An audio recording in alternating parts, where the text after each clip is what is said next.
Hola, yo soy Axel Bautista. Hi, I'm Alex Garner. And this is Ep4's American Beauty Podcast. Este es nuestro episodio número 4. It's my pleasure, el placer es mío. In this episode, we will talk about the different ways de gozar, enjoy and explore sex, pleasure and desire in different circumstances. From sex clubs, cruising and circuit parties, we want to talk about the importance of owning your own pleasure and right to sex. Let's begin with Julian, a go-go dancer and a photographer from New York who will tell us more about his experiences in some sex clubs in that city. I've been doing makeup for about 10, 11 years, and then COVID happened, and I couldn't do makeup anymore, so I was like, oh shit, like, what am I going to do? So I started painting, and then I've always done photo and film, but I kind of never took it very seriously. And then when I moved in with my partner, I lost my studio. So like me and my camera looked at each other, and I was like, I guess I'm gonna start picking this up again. Do you have a particular favorite subject? Like if you're shooting or something?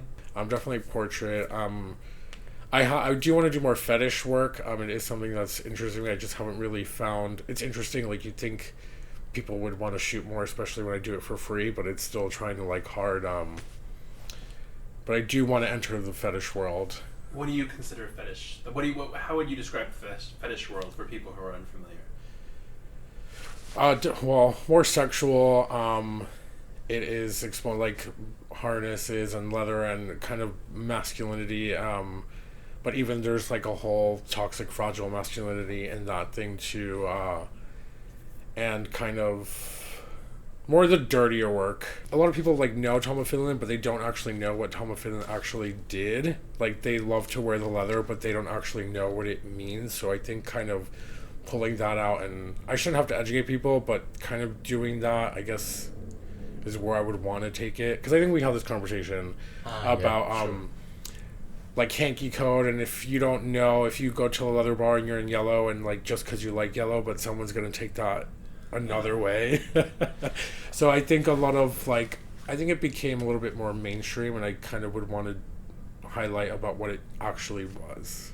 Yeah, get back to the roots. Right, because now the Eagle, I used to love going to the Eagle, but now they have a dance floor, and it's that's not what the Eagle, I'm wearing a sweater, it's that's not what the Eagle was about. The Eagle was code and leather, and on Thursdays you can only go upstairs if you're wearing leather, and I used to leave my friends downstairs because I'm leaving I'm gonna go up just because you're not in leather. So definitely going back to the roots of what leather was, because I think people lost it a little bit. So what happened to the hanky code?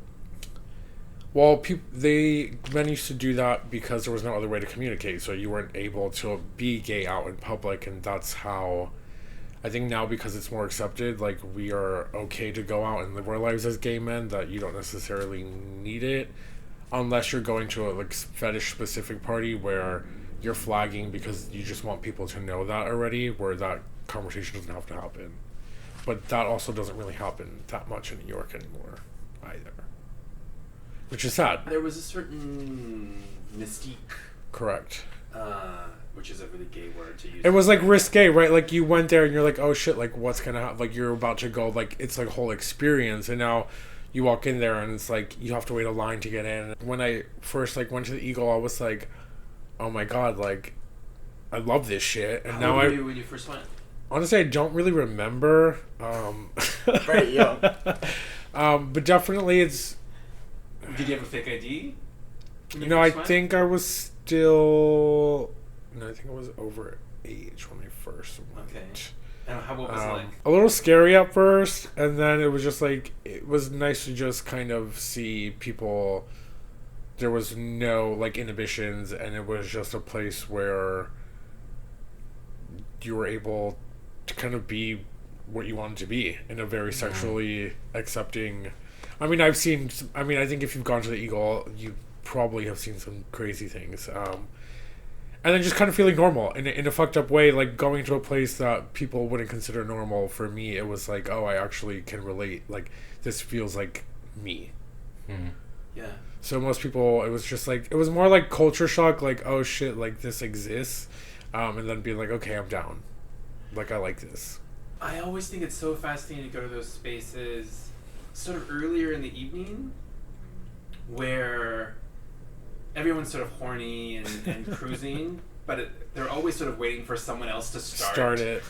And it's always interesting to watch that process develop, and then you see someone start, and you're like, I always sort of, I'm fascinated to figure out, like, what, who decided to start it? Or sometimes I'll be the one. Yeah, like we were just in the sauna out in Sitges, and it was like, it was very interesting. It was pretty busy, and it was just like some guys were like, everyone was just kind of sitting around, and they were just like, you know what, it's time, and then we just started. And then, but it's actually interesting though, because even in a place like a sauna, that I'm okay with people watching, but there is a sort of, you can like invite somebody just by looking at them, and I think there's like a hidden language that like people don't know about, and it's like, if I don't even look at you, like, don't try coming to touch me, because like I will reject you. So I think, well, I don't think there's anything wrong with that. It's just, I think people, there's no, even in a sexual place like that, there still needs to be consent, right? And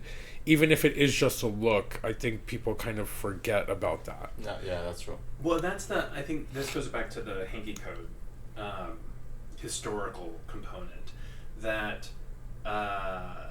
there's a language, often nonverbal, that gay men developed for cruising, right?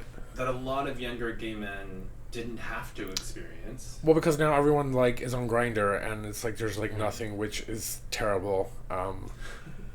Yeah, but that's a whole other. The digital world kind of also ruined the sex, because now it's just like ordering pizza. You don't have to. There's something about cruising that makes it a little bit sexier. Cruising was a skill that you had to create out of necessity. Yeah, true. And now with an app that you can order like pizza, there's no necessity. No. And so you have people that don't have the skill. It was a survival skill. And then you throw them into the wild, like all of a sudden if apps were gone, they wouldn't know what to do. Right. Yeah, that's true, I think. But also I think it's, I don't know, like an increase on a more conservative culture about sex, even in the LGBT community, like I think those things are like seen as negative, as bad, as something that misrepresented the LGBT community. And what is crazy is that I have heard some of those opinions from younger people, like, no, we shouldn't continue doing that, we should stop doing that, because that just gives a bad image about us. I think it's how they represent. They're doing it, but they don't want to talk about it. Like, they're doing it secretly, and they don't want to have a conversation with their friends about it because they want to be respectable. There's also, like, I think there's a lot of, like, self-shame. Mm-hmm. And and I think once people get over that too, which, I mean, I don't know how you get over that. But I do think a lot of, like, our community can sometimes shame. Just like I got shamed for being a go-go dancer, or, like, people are like, like, they don't want to meet anyone off Grindr because they think Grindr, and it's just like, okay, I fucked people off of Facebook. Like, it's not just Grindr. Like, you can, like, you can find a fuck anywhere. Like, Grindr is just an app. It doesn't mean that it's predominantly for sex. I get it, but there's nothing wrong with that. And that's where the politics come back into sex, right? There's something innately political about deciding to have sex in a public space. And there's something innately political, revolutionary, I would argue, when black and brown men decide to use their bodies that have been criminalized and pathologized for pleasure with each other. Like, that should be seen as an act of revolution among queer people of color. But it's not necessarily advanced that way. We say that cruising nowadays is more for brown and black people. When you go to the cruising places in Mexico City, you will see a specific type of people that are coming from specific places of the city, because they have they live with family, or they live really far away from the gay neighborhoods.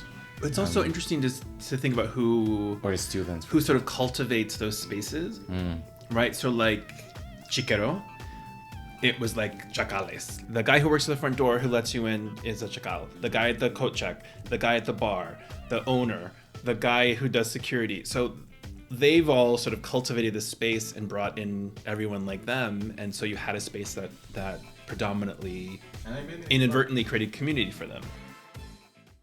Me llamo Jason Rodríguez, soy hombre queer, gay, latinx, dominicano, nacido en Washington Heights en Manhattan, pero cada verano me mandaban a Moca, el campo de República Dominicana. Yo soy dominicano, no me gusta decir que soy americano. Me ha puesto mucho en el Sniffies app y algo que me encanta de esa aplicación es que me ha enseñado lugares que yo de Washington Heights ha pasado todos estos parques, caminar como un chico y no sabía que ahí es que están todos los gays y todos los queers jugando en la noche, haciendo lo que hacen. Pero me encanta esa información, a saber que nosotros ha ocupado espacio antes que yo ha nacido. Me encanta esa idea que entre los parques que ha pasado, que gente queer, trans, gay, han cogido espacio para expresar y tener placer, lo que le dan la gana. Siempre aprendiendo más y más y encontrando más, sentirme cómodo, no solamente como la ropa que me pongo, como my identity, pero después mi sexualidad. Ok, yo me quiero tirar en el parque y quiero hacer locura, o yo quiero eso. La opción existe y eso para mí me sigue sentir más y más cómodo en mi piel. Y yo creo que es súper importante tener y conocer esa información y pasar lo demás en forma positiva, porque es fácil para ser negativo, pero en tener lo positivo y ver tanto espacio que han cogido es una forma de fuerza, pienso yo. Yo me he tirado en esos parques con los dominicanos que seguro me han cortado los pelos. Pero me ha sentido tan libre. Tú sabes, a veces pienso, ay, estoy en el show pose, me van a ver con la nalga afuera. And I'm like, sí, estaba en el show pose y me van a ver con la nalga afuera. Y eso es una fuerza y ya. I'm Russell Royball. I grew up in Los Angeles County in a place called La Puente. Although right now I live in San Diego, and I have been an activist probably my whole life, but certainly in all my adult life. I remember this conference in the 90s when we had it in San Diego, right? We had the Sex Panic conference with it. Yeah. I remember that. Yeah. And sex, back then, sex and HIV, I mean, still, they're interchangeable or interconnected. But there's always been the push about sex and sexuality in the LGBT movement, and often it's probably been the one that we've had the hardest, it's been the heaviest lift politically for us. Now we have things like sex positivity and PrEP and all of those sorts of things, but I think centering sex in our political movement has always been a challenge. There is a beauty in who we are and the sex that we have, and that, like, desire is important to acknowledge, and I think it is a foundational principle of what it means to work in LGBTQ liberation, that we cannot divorce the sex from our sexual movement. Like it is, if people want to get married, great. They want to, they should not get fired from their jobs. They should have access to credit. They should have everything that everybody else wants. But marriage does not mean that we abandon our uniqueness. We're still under attack, right? Even more so now, more openly, right? Our community is under attack, no matter if you're married or not. The thing I worried about with marriage is that it would sanitize our movement in a way that we did not acknowledge our uniqueness and our queerness and the sex that we have. Our movement is, at its core, a movement about bodily sovereignty. Like some people call it autonomy, although this plenary I was just in, one of the panelists who I know, Koya White Hat Artichoker, talked about, she's indigenous, and she talked about that, because she also works in the reproductive justice movement, and she said, we talk about bodily autonomy all the time, but autonomy is like a choice, right? Or we have to somebody has to give it to us. But sovereignty is about, it just is, right? So use this kind of, I thought it stuck with me, bodily sovereignty. We should be able to choose what we do with our own bodies, and the state should not tell us what we can't do. And around the world, because of colonialism, there are penal codes in former colonies of Europe that criminalize same-sex behavior, right? They're starting to fall one by one, but Singapore being recently in the last year. But it's that kind of criminalization that is directly related to bodily autonomy, right? Like we should be able to do things with a partner or partners or however many, that among consenting adults, that we should be able to engage in the behavior that we want, that we desire, and that brings us joy. Well, and it's worth reminding people that gay sex in this country was decriminalized in this century. Yes. Less than 25 years ago. 2003. Yeah. And... Well, and can I say one more thing about that? So when the Lawrence decision happened in the Supreme Court that got rid of sodomy laws in the United States, people sobbed in that. When there were people sitting in the Supreme Court room when that decision was read. And it wasn't because, oh, now I can go have sex wherever I want. It was the state, an institution of government, recognizing a queer person as valid.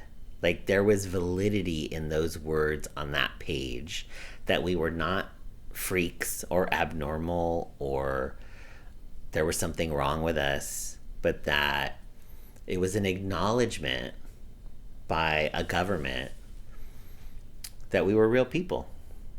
And I remember reading accounts from the decision, and then talking about it after at Prides, and how it just, for the first time, a lot of folks, and particularly older folks, were like, finally I can live a life that I don't have to hide, that I don't have to worry about getting arrested if I lived in a sodomy state. Even though a lot of those laws were not enforced, they were selectively enforced, right? And queer people were targeted as a result. The folks who have taken down Roe versus Wade through the Dobbs decision at the Supreme Court have in their sights not just abortion, but queer people, trans people, right? And they're much more open about it than they've ever been. They want to roll back marriage. They want to reinstate sodomy laws, right? They want the government in this, the party of limited government wants the government to be able to tell you what you can do with your body, right? Which is why it frustrates me often that in particular queer men don't understand why they should care about abortion and reproductive justice and access. Because all of those decisions that have given us our rights are based on Roe, right? They have at their core that we should be able to have bodily autonomy. And so we should care as much about abortion, reproductive access.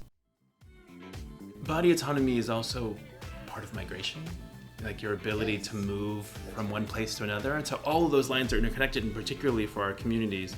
An identity. Where migration, and migration now is moving in the other direction, politically, to the right. But they're all the same thing, right? What I do with my body or how I move my body is so intrinsic to Latinx politics. We may not articulate it in that way all the time, but they're all the same thing. And we're still sort of fighting that. The circuit experience has changed so much in 30 years. How does it change? Well, I mean, I would argue that the circuit experience was very much in response to the HIV epidemic. And so for men to find pleasure, connection, and intimacy on the dance floor with the help of substances was this radical act of community and survival. And I always laugh that now there's all this research about MDMA being used to cure post-traumatic stress disorder, and you had gay men that were instinctually or unintentionally using MDMA collectively to sort of make their way through having lived through the 80s and the AIDS epidemic. So I think that part of the world, that sort of reaction to AIDS, obviously doesn't exist anymore. I think where circuit parties are growing is not in the US, but in other parts of the world, right? I was just in Bangkok for a white party, and there were like 10,000, 8,000 people there. It was massive. And so where there has not been that same level of visibility or be able to have or connections to community, I think in different parts of the world, they're continuing to grow because people, and particularly gay men, are gravitating to those spaces to be able to find connection, to find pleasure with one another, right? To center their joy. Because in a lot of places that folks come from, they can't live their lives openly. And so as I think about this particular scene over time, I agree with you. I think that in the beginning, it was this like radical act of being together, finding joy, finding pleasure, right? They have evolved in the US in particular. I think the advent of PrEP has changed the scene from when I first started going to parties to now. Yeah. I think people are having a lot more sex, which I actually think is a good thing. I think it's been challenging for party promoters to understand how to manage that in a way that lets them come back to spaces. I mean, certainly in the parties that I help produce and advise, that has been a struggle. But it has been like this awakening, I think, of folks that goes hand in hand with the other stuff that we were talking about, that people are experimenting with gender, or they're being more fluid, all around kind of seeking out pleasure, because for a lot of folks, they did not, I mean, this is me kind of theorizing about this, but I think for a lot of people who came out later, right, who came out in their late teens or into their 20s or even right after, there was a whole period that they did not get to develop their sense of themselves, right? And so the parties, I think, for some people are that outlet, or cruises, or any queer identified space as a way to finally be able to be. The people learned how to do those things while I think a lot of queer people like just put that aside because they were so busy either hiding who they were or trying to figure out who they were, that kind of same acculturation or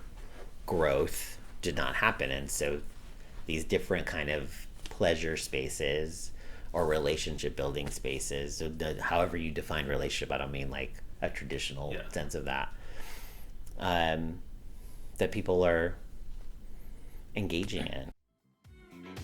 It sort of reminds me like these parties that we did in Mexico City, the fiestas lecheras. Those parties were like meant for like, I mean, we did some combinings for like queer folks living with HIV, queer men living with HIV mostly. And at the end of those companies, we like did these parties in some like gay bars or sex clubs in Mexico City and Guadalajara. It was very nice because I think during the party, many of those guys had the chance to explore some of those desires and pleasures and feelings they sort of repress after the diagnosis, you know? And many of the, I remember that many of the comments after the party was like, everything were like regarding liberation and feeling happy again, because after the diagnosis they just stopped having sex or they were like living on fear, you know, and being in that party just fucking openly with other queer post folks was like empowering for them. The pursuit of pleasure and joy, I think, has resulted in a community that is more empowered and that overall, I think, is happier.